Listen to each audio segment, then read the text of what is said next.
Get ready to take a flamethrower to the official narrative and learn what the elites don't want you to know. You're listening to The Tom Woods Show.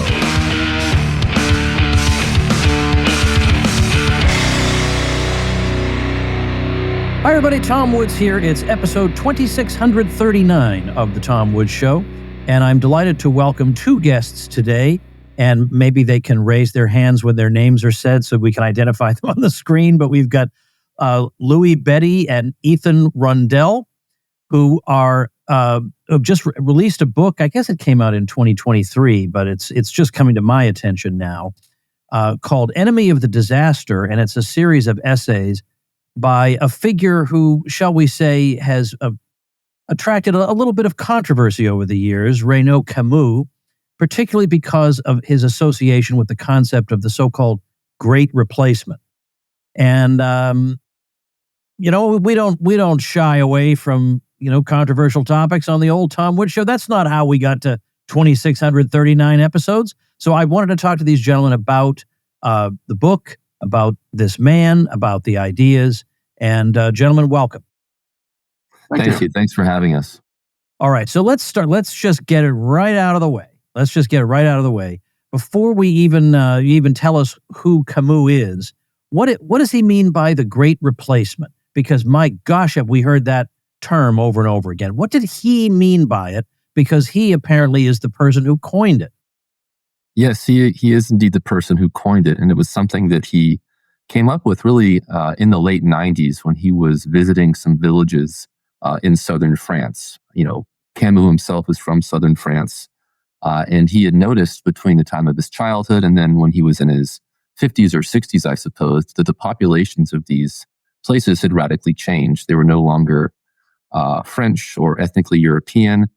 They were visibly North African, Arab, Middle Eastern. And so this is where the term first came to mind. And what he means by it is a chrononym. Chrononym means a time word. So there's, the distortion of this idea is that it's a conspiracy theory or it's some sort of plot to replace the peoples of Europe with foreigners, etc.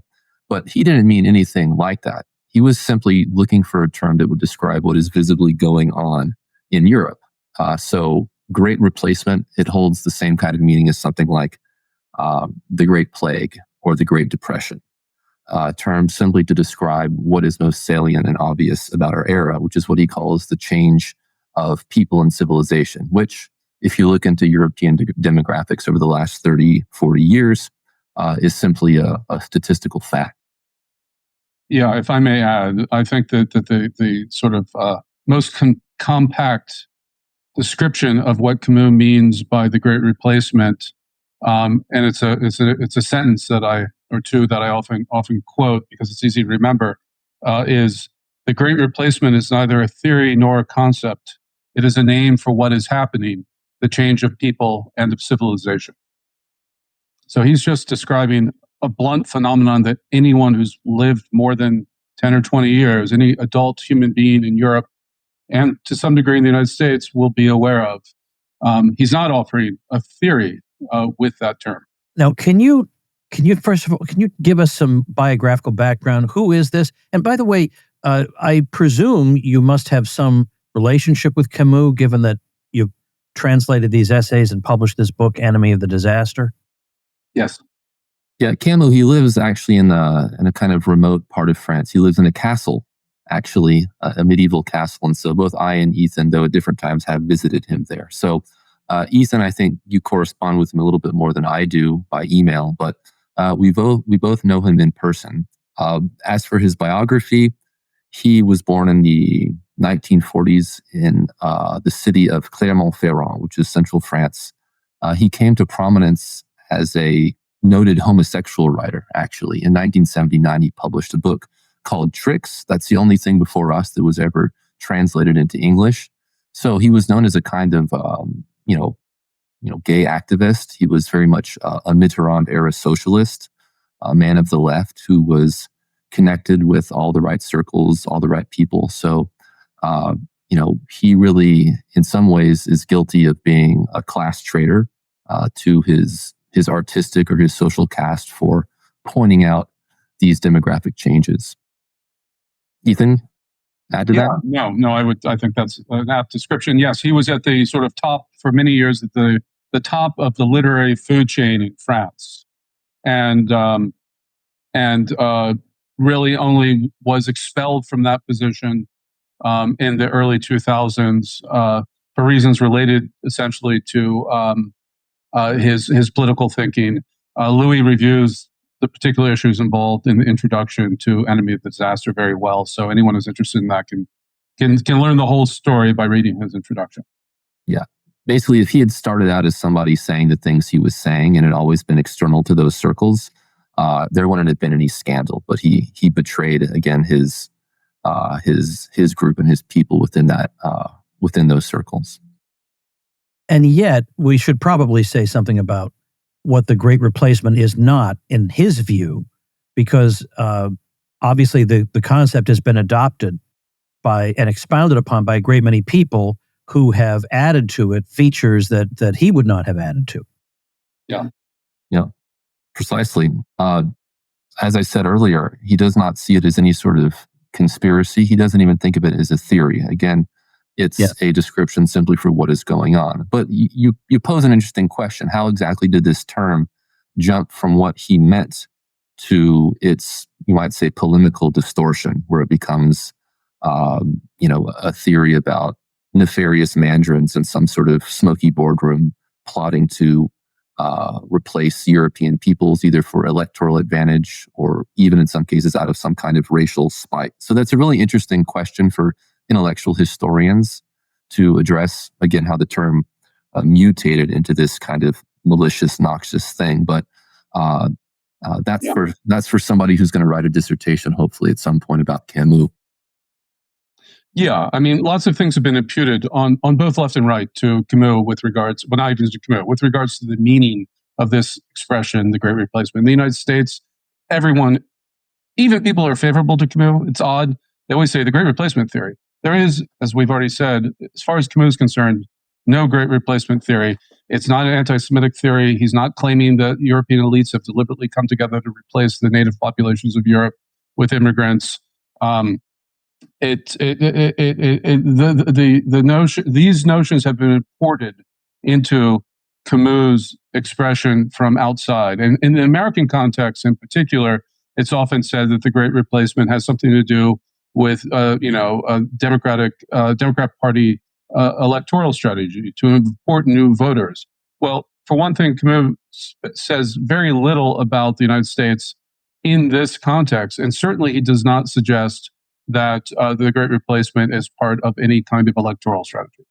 Okay, but then at the same time, if it really amounts to the profound change that he says it is, then if it were just happening by accident, if cultures and people were just sleepwalking into it, that would be even more bizarre than that there was a conspiracy behind it.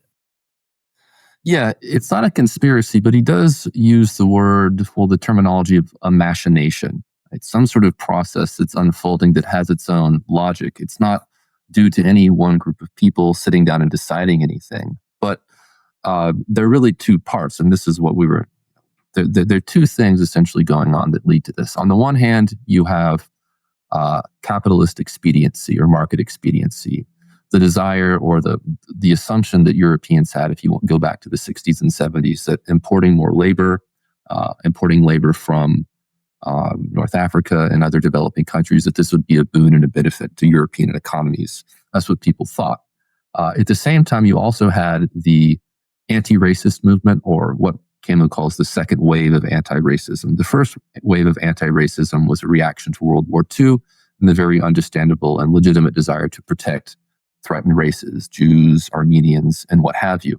But what that mutates into, once you get into the 70s and the 80s, is what Camus calls the hatred of races, the desire to negate and ignore all differences between peoples and cultures on the assumption that that's divisive or dangerous, and we need to think of ourselves as one unified humanity that's meant to come together in a kind of active unison, even at the genetic level. So you have these two forces that come together.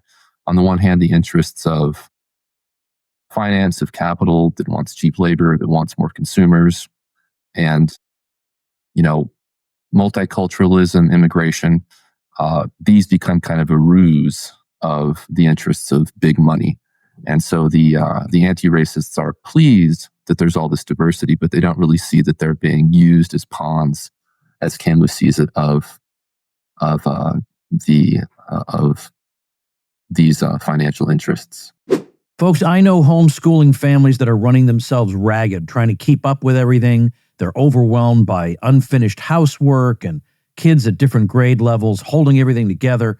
Well, that's where the self-taught Ron Paul curriculum comes in. It gives homeschooling parents their mental health back by taking so much of the burden off their shoulders.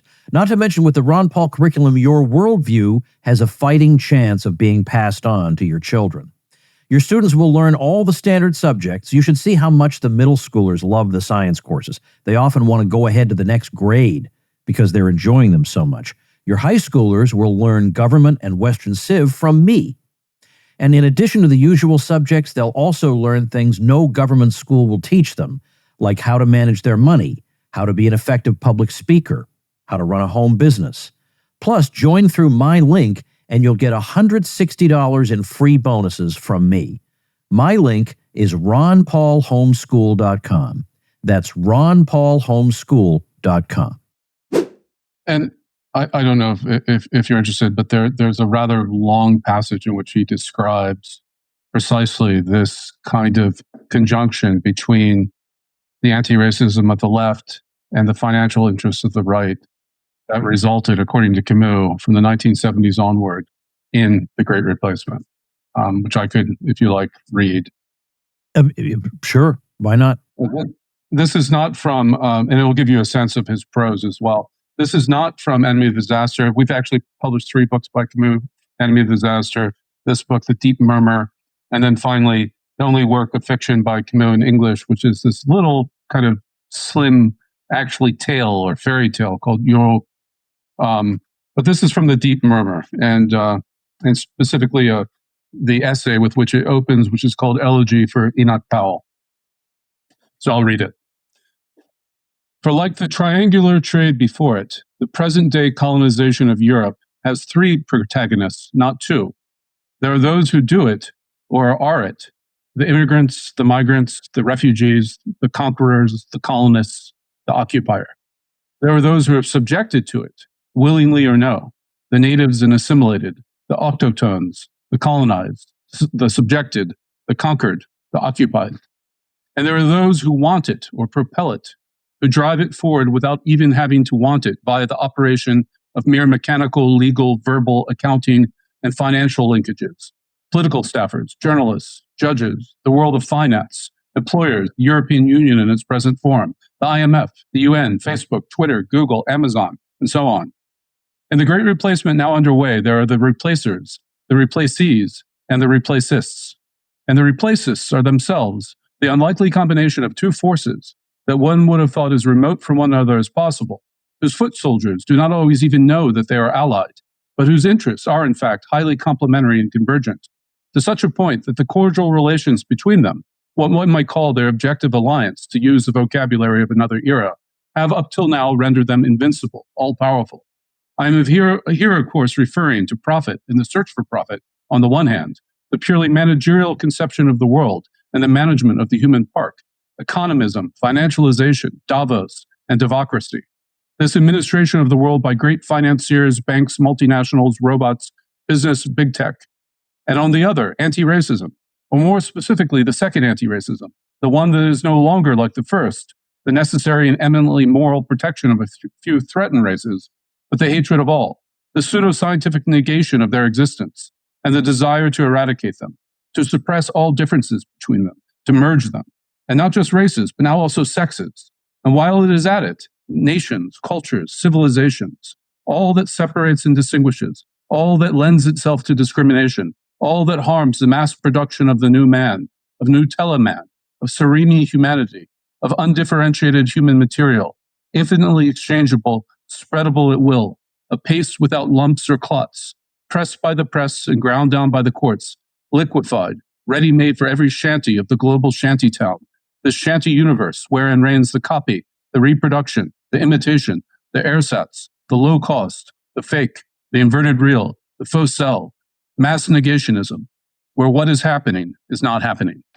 Sorry for the length of the passage, but I think it nicely captures Camus' analysis of the origins of the Great Replacement in essentially a economistic vision of our universe conjoined with a commitment to ideological anti-racism.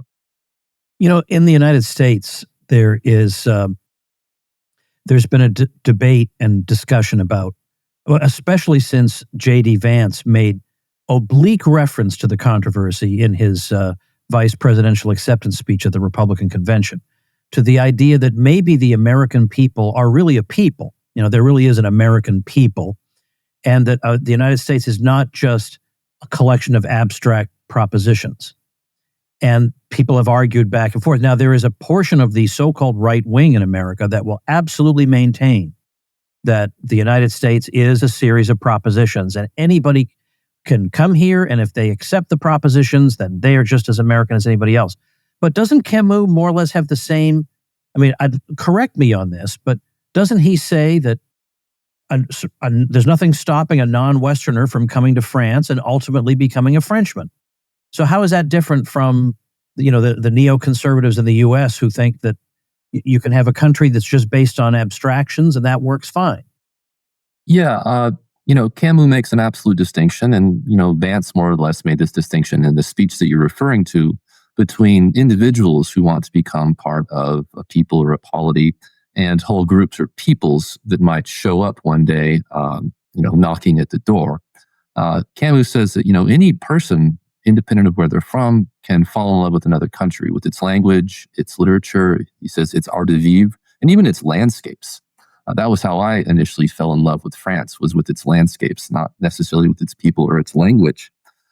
That's all fine. And that's a great marker of the civilization of the West, that we do have that kind of openness to people who want to become one of us. And Vance is married to a woman who's of Indian origin. And, presumably she's someone who has bought into joining American culture.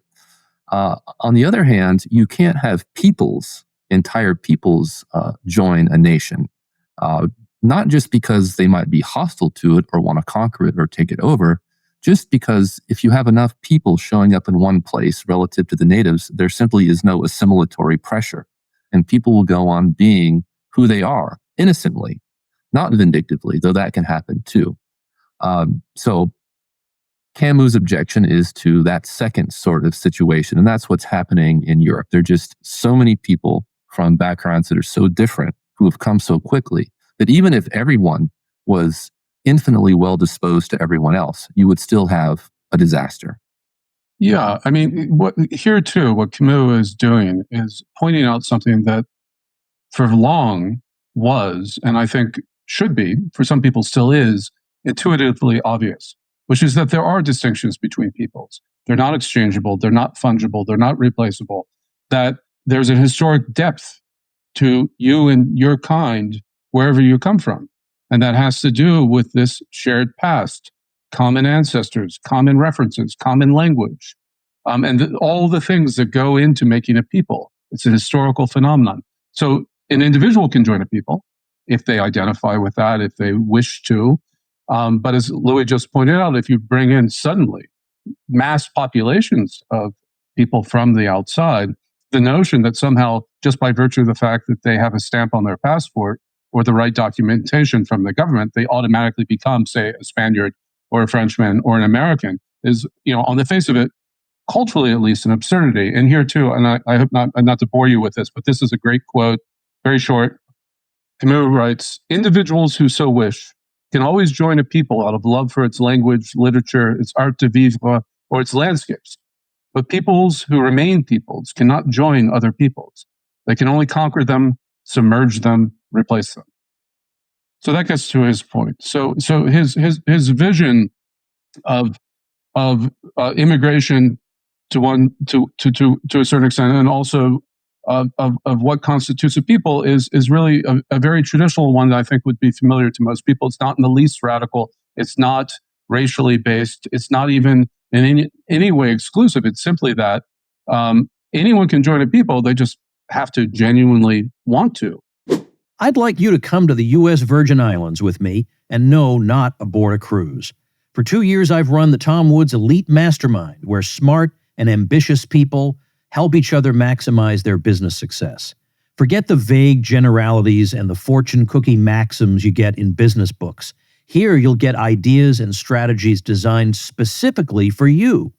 My own success has been dramatically increased when smart people who knew my specific situation told me, do this specific thing. We meet in person 3 times a year, always in an exciting place, and one of our meetings in the coming year will take place in St. John in the U.S. Virgin Islands. We'll sail around paradise as we help each other reach that next level in our businesses. And a certain magician who fooled Penn and Teller on their TV show will be there to do close-up magic just for our small group. If that sounds awesome, that's because it obviously is. If you want in, head over to woodsmastermind.com and let's talk. woodsmastermind.com. Camus uses the term anti-racist as a pejorative, and yet, speaking only for Americans, I can say a lot of people would hear the term anti-racist and think, well, yeah, we have some people who go a little bit far with it, or they're a little bit too sensitive, but the general sentiment seems relatively sound. I mean, who could be opposed to somebody who's in opposition to racism? Because we think of, now, of course, what this all depends on is a shared definition of racism, which is a word that is very, very often left obscure or left unclarified. But the point is, most people, when they hear anti-racist, I would guess, view that favorably. So how is it that you can take the term anti-racism and get something negative out of it? Well, Camus' view is that, again, we have to distinguish between these two different instances of anti-racism. There's the first one that follows in the wake of the Second World War. That was part of the quotation that Ethan read, which is the definition that you're talking about, that people react favorably to, right? There are certain threatened races of people, minorities, who in the past have been persecuted, and it's a moral duty to protect them. Camus is 100% behind that idea. What he's against is another form of anti-racism, in that you negate the idea that there is such a thing as races, that there are people that have been formed over history. If you look back into the history of the French language and French literature specifically, and Camus does this in another essay, he shows all the instances in which race has been used in a very figurative way. There's discussion of, the race of French kings, or the race of my ancestors. It's not a way of picking out people biologically. It's a way of speaking to, say, a shared function within society, a shared history, some sort of commonality that is cultural, in other words. But what happens after the Second World War is that the anti-racists adopt the pseudoscientific or very narrow definition of racism that, eugenicists and Nazis used, which is race is only, your biological inheritance, a kind of reductive quality that pigeonholes you to a certain corner of reality. Camus is saying that way of understanding race does not do justice to the way the term is wielded in literature. And again, as you said, Ethan, he's a man of the 19th century, so a lot of people get confused because his reference for that word are quite different. Maybe you can add something to that, Ethan. Well, yeah, just really quickly. I mean, Camus is a very provocative writer, and he knows when he's using terms in ways that are non-standard and that are going to confuse people. In a sense, he does it also to provoke them to think. And his use of the term race and his discussion of race is instance and point. And I'll just give you a quick example of the sort of confusion that can give rise. So this past week, and perhaps we'll get to this, there's been this controversy in Great Britain involving Camus. As a result of the controversy, an English journalist, Jacob Ferretti, traveled to see Camus in his chateau in France to interview him. And in the course of the interview, Ferretti asked Camus a simple question. He said, Mr. Camus, are you a racist? And Camus paused and he thought about it. And then he said, yes. And Jacob Ferretti ran back to London. He had his scoop. He wrote up his story. Renaud Camus calls himself a racist. We've got him, right? But of course, Jacob Ferretti didn't go to the trouble of reading anything by Renaud Camus before he asked that question, nor after. And had he just read the things that we ourselves had published, he would know that when Camus says, yes, I'm a racist, he doesn't mean I'm a neo-Nazi. I believe that there are essential biological differences between people and they need to be enforced. What he refers to by the concept, the notion of race, is in the most general way possible: filiation, historic commonality, descent, biology being the least important of these categories. And this is connected with his understanding of what a people is. A people is a community of common descent, not a Nazi-inspired racial community of common descent, but the much more interesting community of common descent through history and shared culture and shared memory and shared references. Ferretti didn't see that, and so he believed that he caught Camus in this grotesque moment that any contemporary anti-racist would recognize. But in fact, Camus was, in his provocative way, attempting once again to make a point, which is that the manner in which race is today discussed excludes all kinds of affiliation, all kinds of common descent, peoplehood, nationhood, community. All of them are now seen as inherently suspicious and dangerous because of their presumed connection with this other meaning of race that Camus rejects, the biological one. Well, I'm going to fast forward ahead here and ask if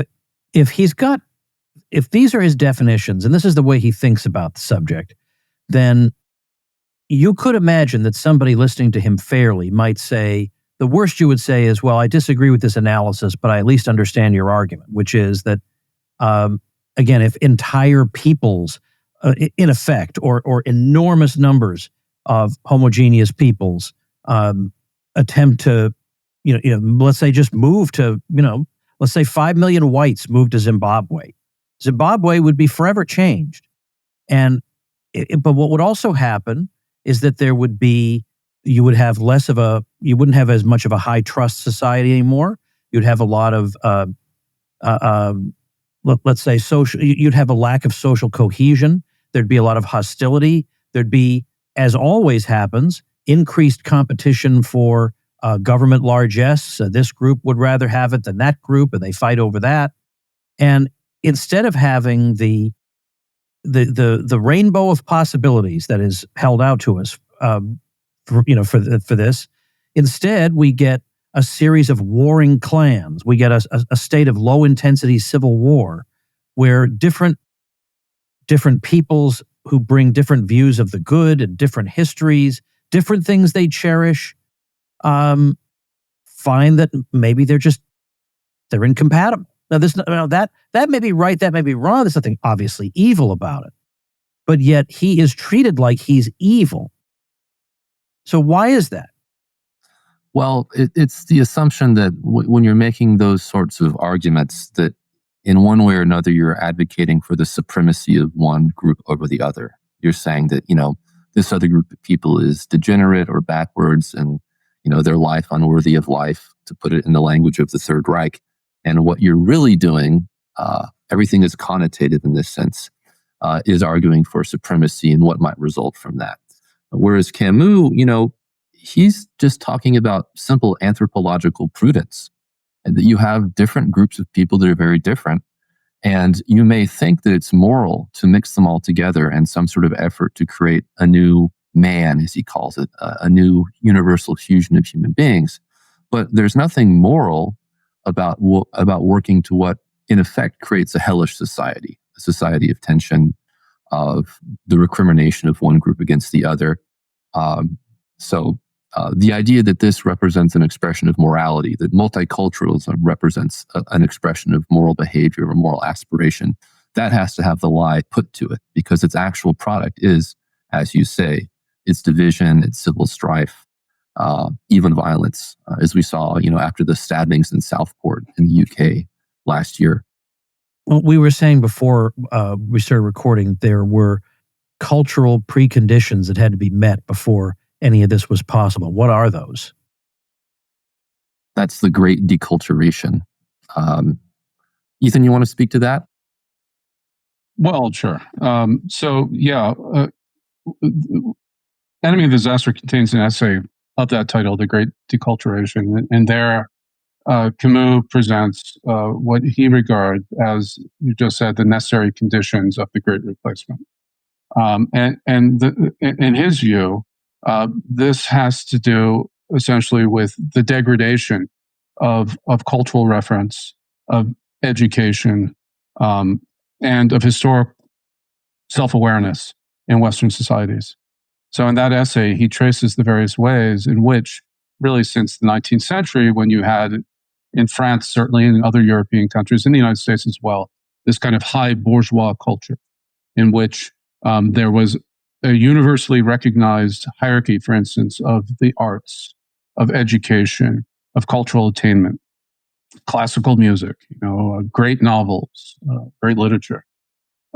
He traces the gradual degradation of that model to our present day, where now students learn essentially nothing about their common past, or very few things that are useful. Like every student learns starting in first grade about Rosa Parks, right? But they know nothing about, I don't know, let's say the War of the Roses or what have you. So there's this hollowing out of historical reference and historical knowledge. Great literature is replaced by comic books, by our smartphones, and great music is replaced. In place of classical music, you have now the culture industry that pumps out Taylor Swift and whatever rap music we're supposed to be interested in this year, and the extent to which this transformation takes place is so overwhelming that the people, the consumers of this new culture, are suddenly deprived of any knowledge of the past, of the hierarchical culture that was characteristic of European societies before. And so you see a general flattening. And it doesn't just affect the lower classes, it affects everyone. It even affects the rich. And that, in Camus' view, this is the necessary condition for the Great Replacement, because, as he says many times in his writings, a people who knows its classics and knows what it was worth in the past will not just allow itself to be replaced, will not allow itself to be thrown into the dustbins of history. It will resist. So if it's not going to resist, it must no longer know who it is, what it has achieved, and what it had been before. And so he sees, in a sense, the unfortunate mission of so much contemporary education and culture to precisely be to instill this kind of forgetting of the past, to prevent people from knowing who they were, where they came from, so that they will see themselves uniquely as these isolated individuals, exchangeable, replaceable, fungible, that there's no difference between, a Frenchman and someone from Sri Lanka who showed up 2 weeks ago, because after all, they're all just people. To have that sort of vision of things, one must first forget what it is, for instance, to be a Frenchman or a Sri Lankan Indian. So that's what he calls the great deculturation.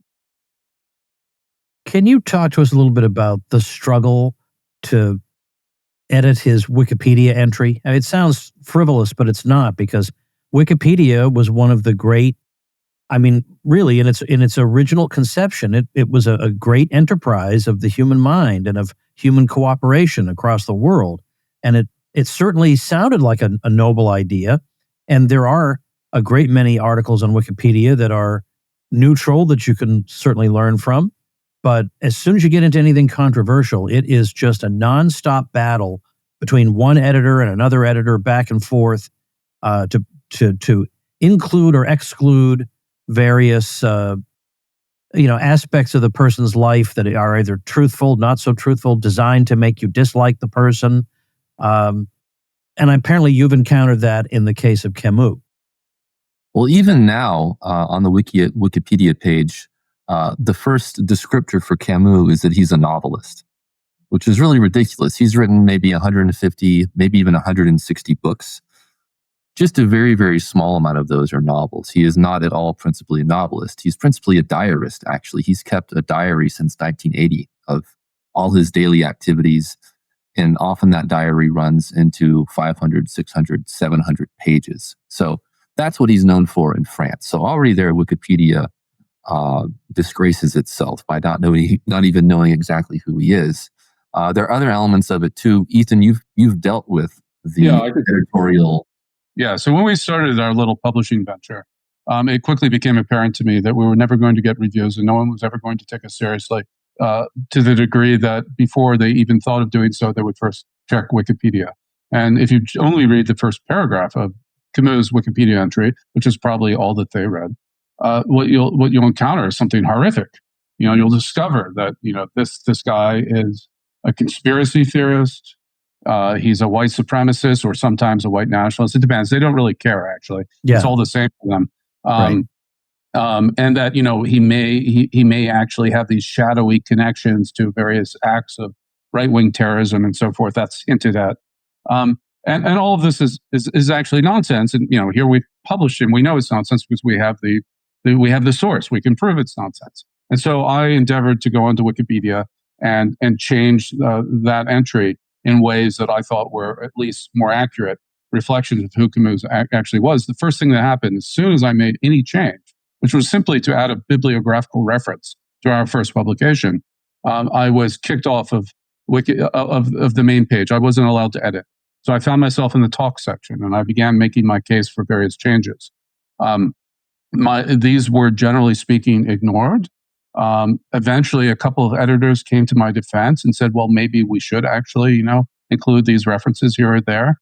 And the upshot, though, was that I was banned from the talk page, so I couldn't inconvenience them anymore. And the funny thing was, one of the arguments they made was, we don't do primary source research here at Wikipedia. You can't just come in here with quotes from the work and expect us to put them up. What we need are, what's their expression? Is it respectable sources? Reliable sources. They need reliable sources. They have a list of what reliable sources are. So I said, fine. I had a reliable source. In fact, I had several because we did actually early on get a review in a reliable source. This was our first review. It was by a British journalist named David Sexton. It was published in The Spectator. Wikipedia, that Camus' very Wikipedia entry refers to an earlier thing written by David Sexton in The Spectator. So why not this new one, right? Totally ignored. More recently, we've had reviews by, we had Douglas Murray in the New Criterion. Just last week, we were discussed in the Wall Street Journal by Dominic Green. We've been discussed by a number of well-known journalists in Great Britain. And I've made several efforts to draw their attention to this. And again, it's the response has been outright refusal and then banning. So I think in this instance, and I'm confident that there are other similar pages, there is a real interest on the part of at least a certain clique of Wikipedia editors to police the content. Why do they do that in these instances? Well, I think this is if I have a conspiracy theory, it's this. I think there's this superstructure of lies that characterize contemporary discourse, certainly in the United States. And some of these lies are more important than others. And one of the most important lies is that the Great Replacement is conspiracy theory. Because if you can say that, then anyone who uses the term, or doesn't even use the term, but is critical about immigration, can be discredited. You can say, you're a proponent of the Great Replacement conspiracy theory. Look at Wikipedia, right? So these people are clearly, at the very least, they're invested in seeing to it that Renaud Camus' page and the page on the Great Replacement, as far as it concerns Camus, never be changed. And as I said before we started, I've more or less given up on this. I hope someday some enterprising Wikipedia editor who is more interested in truth than in whatever ideological garbage that site is now promoting will actually go in there and make the changes on our behalf. But I'm not holding my breath. At the very least, our books are now listed there Are all of them listed there? I know that Enemy of the Disaster is. I mean, initially they didn't even want to acknowledge that there were English translations that had been made of his work. So denying the existence of books, they were even guilty of that. So go figure. Well, I don't know how many years ago it was, maybe 2 years ago, I had Joseph Ladapo on the show. He is the Attorney General, the Surgeon General of Florida. And I said to him, I think I opened the whole interview with, I just read the first paragraph or two of your Wikipedia entry, which is obviously designed to make me dislike you and want to avoid you. But instead, it had the opposite effect. I read it and said, sounds like a great guy. So if you speak the language, you read the outraged words and you say, all right, I know what that means translated into English. He just believes A, B, and C. They say he believes X, Y, and Z. But that's because they can't speak normal English. Everything goes through their ideological lens. If we get rid of that lens, I know he's just saying those other things. I know that because I've seen this replicated over and over and over. I know that because I've been accused of thinking this, and this when I clearly said that, and that. So I see this on Wikipedia and I think, oh, okay, I know what kind of person this is. But the problem is the guy on the fence who goes to Wikipedia thinking he's going to find there some kind of fair-minded overview and doesn't. And unfortunately walks away with his mind poisoned.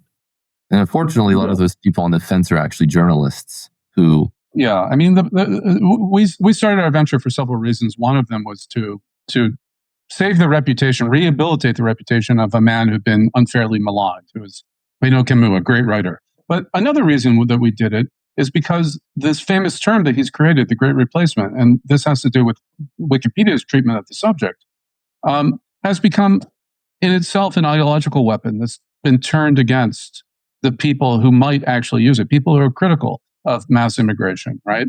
And instead of having this great term, this sort of striking expression, the Great Replacement, that they can then talk about and use, instead, that term and that expression has been used to discredit them, to undermine them.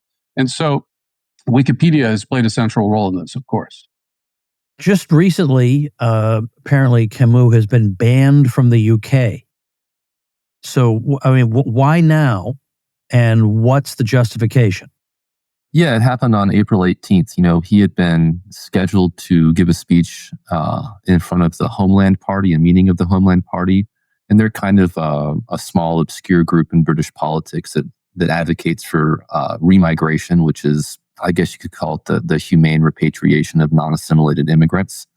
And Ethan, as you said, they most likely got their hands on our book because otherwise they would not have extended him this invitation.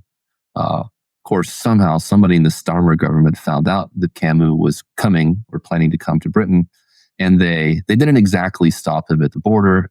They refused his electronic, I forget the term, but his visa essentially. So he wasn't too physically inconvenienced, but this is the same Keir Starmer who went to the White House a few months ago and boldly declared Britain's commitment to free speech. And then here we have him confirming what J.D. Vance was complaining about in his speech at Munich, that essentially you have these European establishments that are afraid of their people and afraid of the speech of somebody like Camus. And all of that really centers around the issue of immigration, because let's be honest, that's what's defining and probably will define for the next generation what happens in Europe politically. Yeah, and the one thing that's worth pointing out is Camus was not just invited to speak before the Homeland Party. Later this spring, he'd been invited to address the Oxford Union, the famous Oxford University Student Debating Society, and now he won't be going to that either. And the great irony in this story, of course, is that on the one hand, the Starmer government is sufficiently concerned about an elderly, French writer with, who's suffering from cancer and so forth, that they will actually ban him from entering the country. And yet at the same time, almost every day, hundreds of unvetted young men from around the world show up on the coast of Britain in dinghies and small boats they acquire in France. And the government meets them essentially on the beach and gives them accommodation, gives them lodging, gives them stipends, sees to it that they can stay in Britain. And many of them go on to become involved in criminality. Some of them end up being involved in acts of terrorism. And yet the Starmer government is more concerned about the elderly French writer and what he might do to Britain. And as Dominic Green pointed out in his piece for the Wall Street Journal last week, reviewing precisely this controversy, he said, Mr. Camus has committed the error of noticing all this, that is the disaster, that is mass immigration in contemporary Britain. He's made the error of noticing all this. If that makes him an enemy of the British state, it's because the state created the disaster. So there's a deep irony to the British state's refusal of visa to Camus, and it's an irony that's significant because it speaks to ultimately the exposure and weakness of the British state on this issue. They're afraid, I think, of having a man come there and point out what is increasingly obvious to a majority of people in that country, which is to say that the immigration policies of the past generation in Great Britain are destroying that country. So the book is Enemy of the Disaster, which I'll have linked at tomwoods.com/2630. Did I say 2638? Does that ring a bell? I think no, 2639. I beg your pardon, 2639. I do too many of these in a day. I got to keep the numbers straight. So tomwoods.com/2639. Also, if you're watching on video, I'll have it in the episode, in the description of the video. Well, my thanks to both of you gentlemen for coming on, talking about this. And, anybody who's been around any length of time has had that Wikipedia struggle at one moment or another.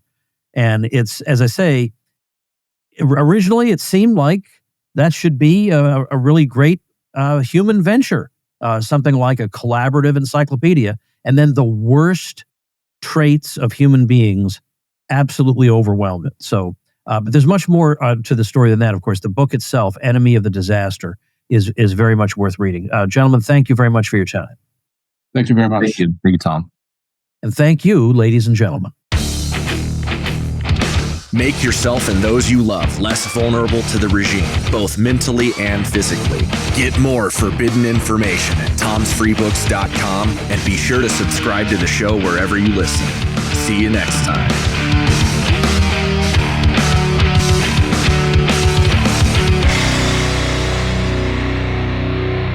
Like the sound of The Tom Woods Show? My audio production is provided by Podsworth Media. Check them out at podsworth.com.